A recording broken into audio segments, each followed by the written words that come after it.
And welcome back to another episode of the Jamie Files podcast. This is episode 6.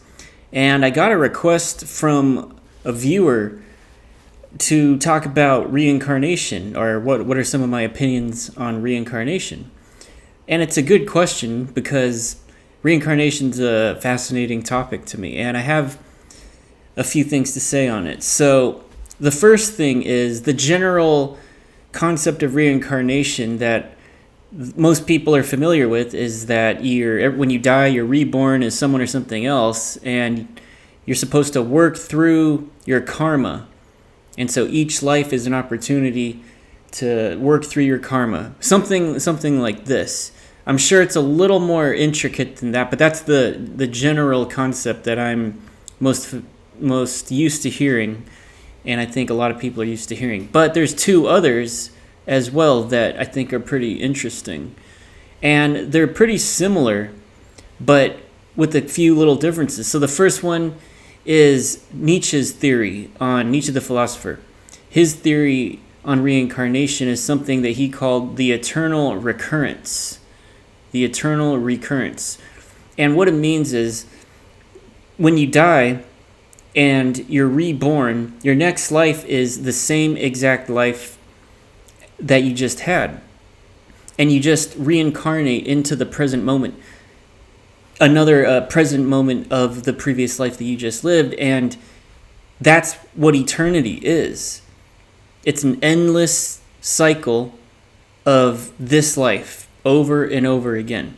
And even though you can make different choices, or you believe or think and feel like you're the one making different choices, you were already predetermined to make those choices to begin with. And I don't remember exactly, but I think there's something in Greek mythology where they talk about when you die, you go to the river of forgetting, and you forget the life you just lived. And when you're reborn, it feels brand new, and you're relearning everything and experiencing everything as if it's totally new to you, but it's not. You've lived it possibly infinite times, and then you get a lot of symbology that can sort of represent this, like the serpent swallowing its the serpent swallowing its own tail. The aurora borealis, I think it's called, but maybe that's something totally different. I might be mixing that up. But the snake swallowing its own tail is a common symbol in a lot of different cultures, and that's one possible truth that this symbol is capturing. But another person who has a similar theory to first let me talk about Nietzsche's eternal recurrence. So many people see it as a reinforcement of mortality. So when you know about the eternal recurrence, you realize that you're going to die. Death is a definite part of every life, just as birth is, and it's unavoidable. So that means you should seize the day, you should take advantage and live life to the fullest and make the most of every day, live it like it's your last. Many have interpreted it to mean that. But there's an actual deeper meaning. And the deeper meaning has to do with our perception of time and regret and happiness in the present moment. Different than you should do as much as you can and soak in as much life as you can. Different than saying that. This is more saying, be whatever happens, whether bad or good, struggle is a part of reality. It's always a cycle of, he starts going into these different cycles about how in life there's pain and pleasure. And it's always going to be a cycle of pain and pleasure, struggle, strife, and then pleasure. Just like night, day, it's this polar opposites. It's like a battery that has two poles at the end. It can only hold the charge in between, which is the life force, if there's two polar opposites.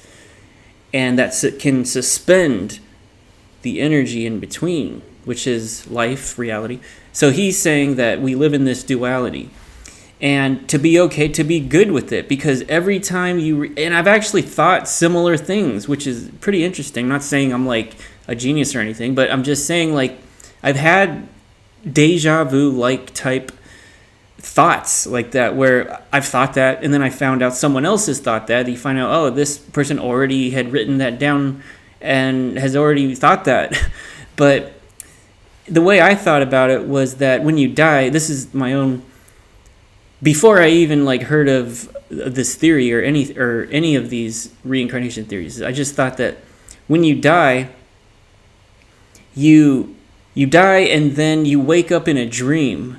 But it could be any dream in your present life. It's just like today, or when you wake up tomorrow, you're going to wake up from a dream, and it's all going to be a haze, and you might remember fragments of it. But when you finally are consciously awake, it's this reassembly of thought forms and sensations, and then you're just back on track. But you really don't know for sure where you were in the dream. And so what I think is, like, when you die, you wake up in another dream of yours, but it's so natural feeling that you're not going to know that you're actually waking up from dying in your last life. Like, you'll be 5 years old waking up, oh, it's such a weird dream, I dreamt that I died, and all this stuff. And then you actually are just entering another section in time in your present life. Like, it's this circular flow cycle where you die, you get reborn in another part of the dream, and then another, wake up in another dream, wake up to another reality day, wake up to another, go die to another dream, wake up from another dream at another age, but it's still you. So it has a lot to do with regret and not having any regret, because when you know that your life is already predetermined, pre-programmed, and you're just living through it, and you're just experiencing it like it's new because you had amnesia when you were born, then yeah, you're okay with whatever situation you're in, and you can overcome it. So that's actually the power in this message, is that if you're in a struggling place right now, and it seems like it's impossible for you to get out of, you can totally get out of it. Like Mauro Ranallo, this is a little tangent, but it has to do with this, because there's this announcer, no, he's a commentator for like pro wrestling, for MMA, for combat sports. He's my favorite, actually. His name is Mauro Ranallo, and he has an interesting story. So I didn't know he was actually bipolar, and so what happened to Mauro Ranallo is, he's always been bipolar. He's crazy. Sorry, I didn't mean he's crazy like that. I mean his personality, that because he does radio, and he has like a boisterous, he could play the heel. He could be funny. He's a great heel. The heel in pro wrestling and now in MMA, and it's just all in combat sports. The heel is like the bad guy, or the asshole, the one everyone hates. But he would play a good heel in these radio personalities that he would do, and he also did some wrestling, I think, when he was younger. But he ended up getting locked up in a psychiatric ward, and he didn't eat for 2 weeks. He didn't brush his teeth or shower for 2 weeks, and he was a total wreck. And he was diagnosed bipolar, manic depressive. Like, he's not coming out of this. He's locked, literally physically locked away, also mentally locked away. Total darkness. And one day, and there was no hope, people have pretty much given up on him.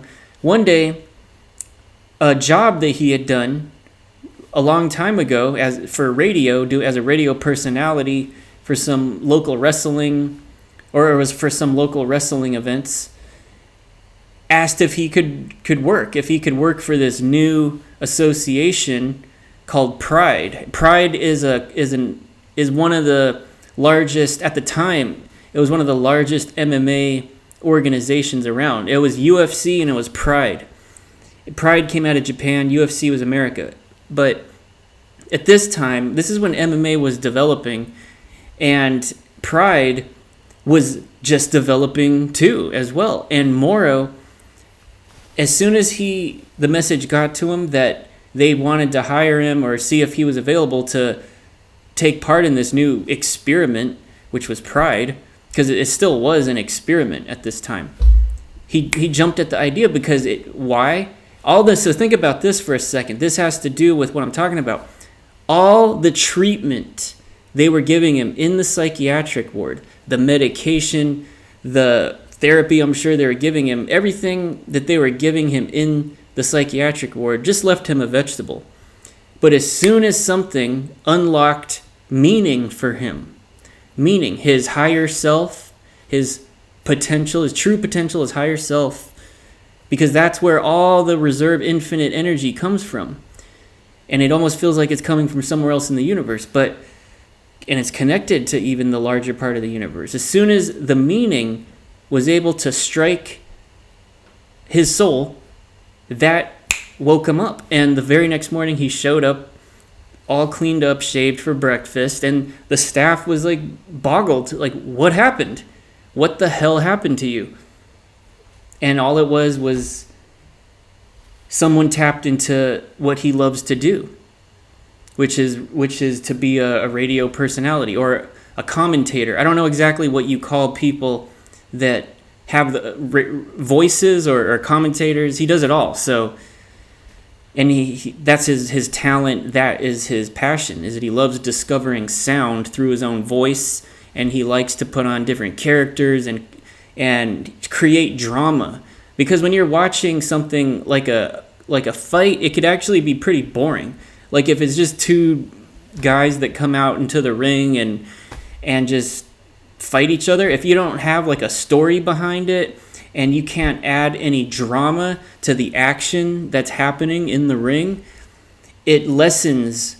I mean, some people who are really like fight nerds actually like to turn off the commentary because they don't want to be influenced by what they're seeing, and they want to just see it objectively. But that's kind of different. I mean, for the general fan and for the event and the experience, the commentators are a big part of it. So he is my favorite one.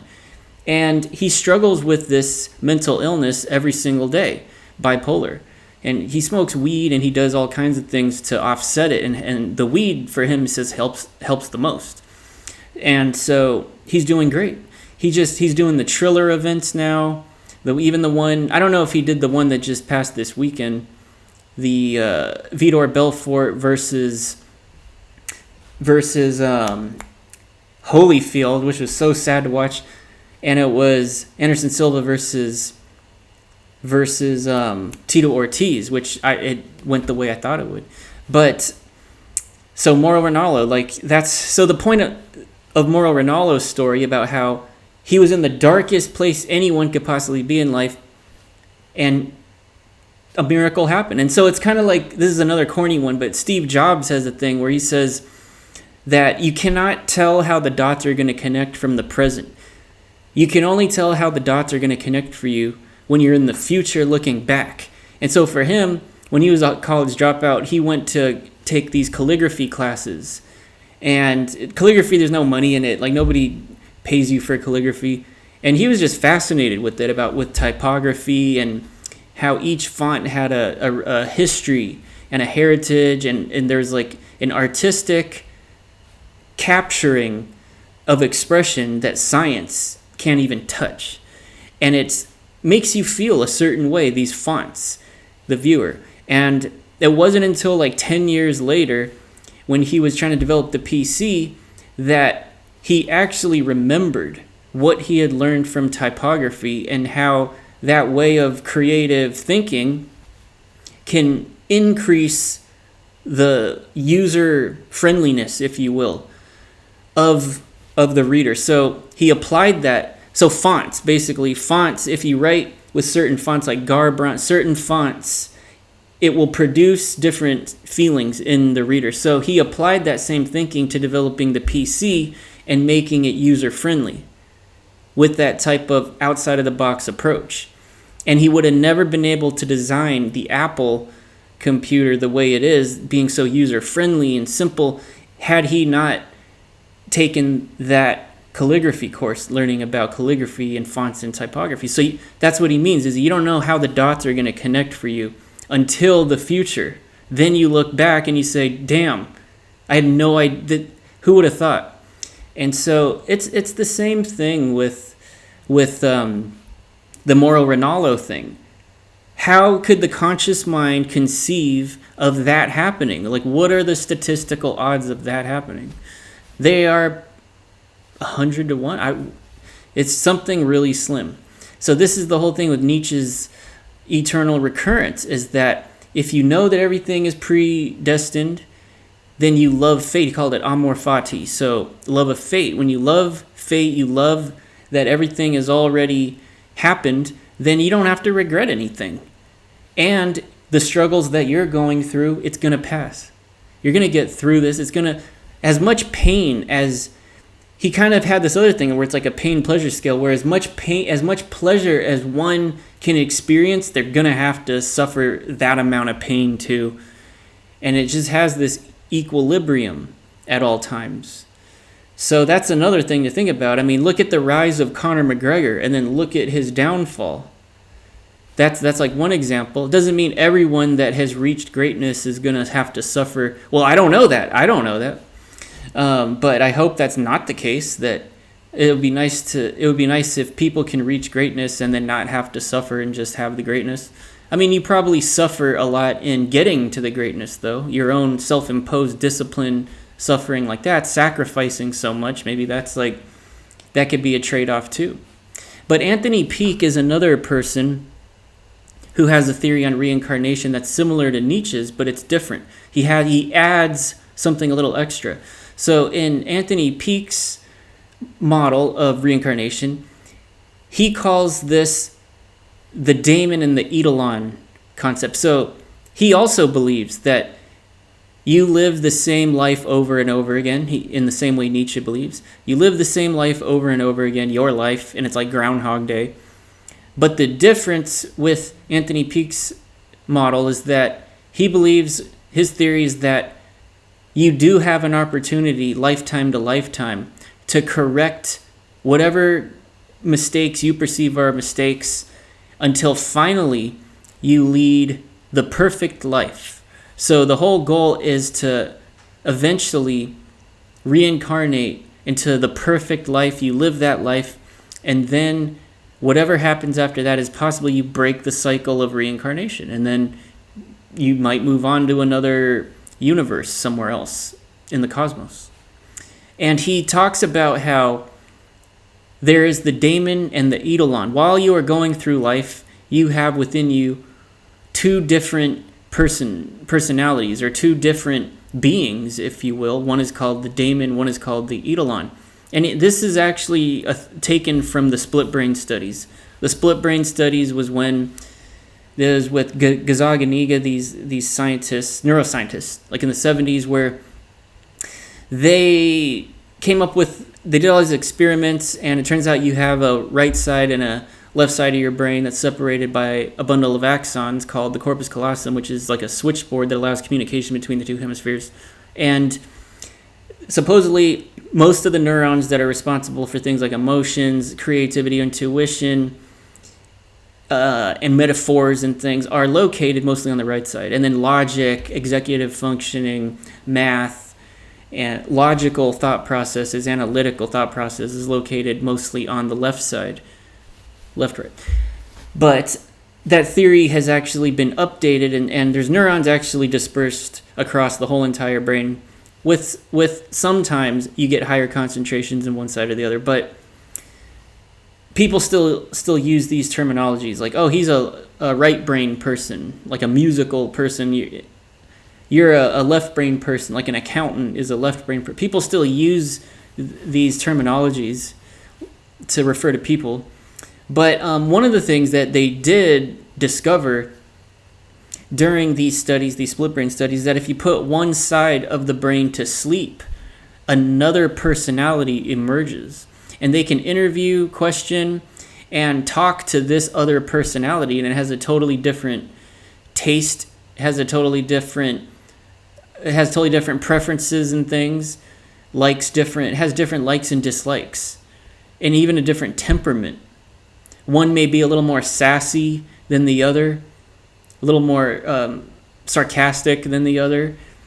And So what that says, so Anthony Peake has extrapolated from these studies, and his theory is that the Damon, what he calls the Damon, or let me start with the Edelon. What he calls the Edelon is just your basic consciousness. It's just the you that doesn't remember your past lives, and it's you that is conscious of what's in front of you at each moment, and that is experiencing this life like it's brand new. Then he calls the Damon the part of you that remembers your past lives and has knowledge of everything that has already happened. But we don't have access to the Damon. That's what he's saying, is that, but once in a while the Damon can cross over. And so he gives the example of an Italian race car driver who was turning around a track, and he couldn't see around the turn, but there was a multi-car pileup crash. And before making the turn, his foot involuntarily slammed on the brakes, and he didn't die in the accident. And he has no idea how or why his foot did that, because he consciously didn't know that there was something around the corner. And there has been speculation that on the jumbo screen, the crash was happening on the jumbo screen, so his subconscious mind picked it up and then made his foot do that. But even that is also demonstrating that the mind is non-local, that it is outside of what our conscious awareness can keep track of in the present moment. So either way you want to spin it, it's pointing to the same place. It's pointing to the same place, this non-locality of being, this non-locality of being in time. And that when you die, and like we talked about earlier in this podcast, that when you die, you possibly just wake up into the next present moment, in another present moment in your already occurring life. And so it's even why dreams, like sometimes, like I remember I had a dream once where I was falling off a building, and I remember it was so intricate. It was me up on this building, and I was so like afraid I was gonna fall off. And we were screwing around up there, and I was like, no, I'm going to fall off. And then finally, it really did happen, and I fell off. And this whole experience in the dream felt like 10 minutes or so. But when I hit the ground, it woke me up. It woke me up, and I woke up because there was a loud bang as well, which I thought was my body hitting the ground. What's interesting is that I just gotten back from a trip, and my suitcase was right next to the bed, and it had all these magazines piled up, like books and magazines piled up. And so what had happened was that whole entire dream that I had was actually only like 1 second long in reality. And what it was the magazines falling off of the suitcase. And that's what woke me up. And that's why I had that falling dream. That sound of the magazines falling off the suitcase. But in the dream it felt like it was like 10 minutes long.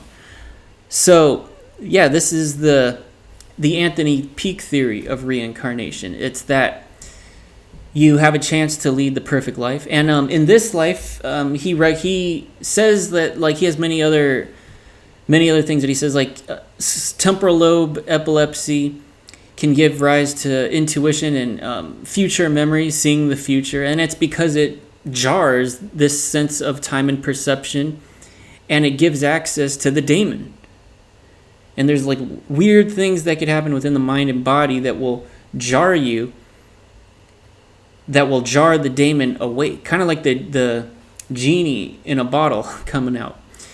And when this happens, you can also have information from the future, possibly. Or it's not really the future, though. It's something that's already happened in your life. This is like a film strip, a Mobius strip that's already happened. It's like a DVD. I talked about this in another video somewhere, but it is like there's different DVDs. And then it starts to bleed into the holographic universe, about how this whole universe is holographic. And it's just like a DVD, literally. When you have a DVD, it's a flat screen. It's a 2-dimensional, just flat disc.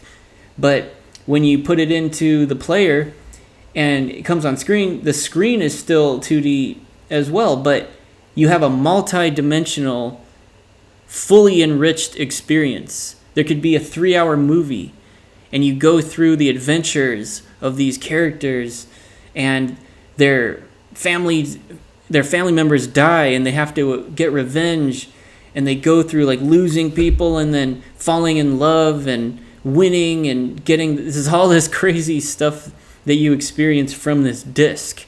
And so it's a hologram, and they already think our brain is like a hologram. So the information is not stored inside the brain, because obviously there's other experiments where they could train a mouse how to run a maze, and then they could keep cutting chunks out of the mouse's brain, and the mouse can still run the maze. So obviously the information is not being stored inside of the mouse's brain.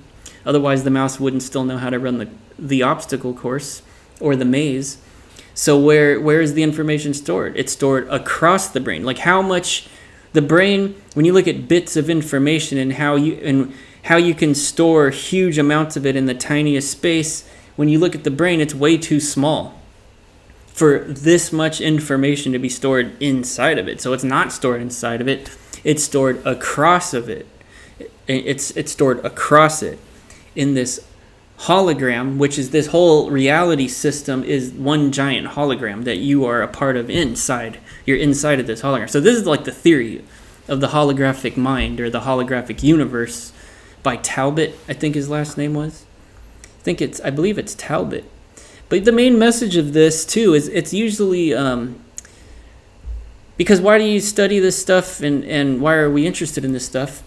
For a lot of reasons. It's to understand our place in the universe.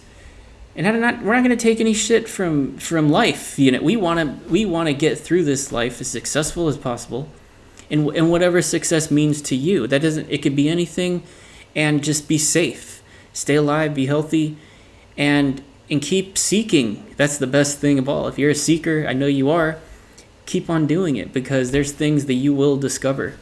And if this is all predetermined, then we'll see you on the other side. And don't forget to like and subscribe and share some comments with me. And we'll see you on the next episode. All right, have a very safe and awesome week out there.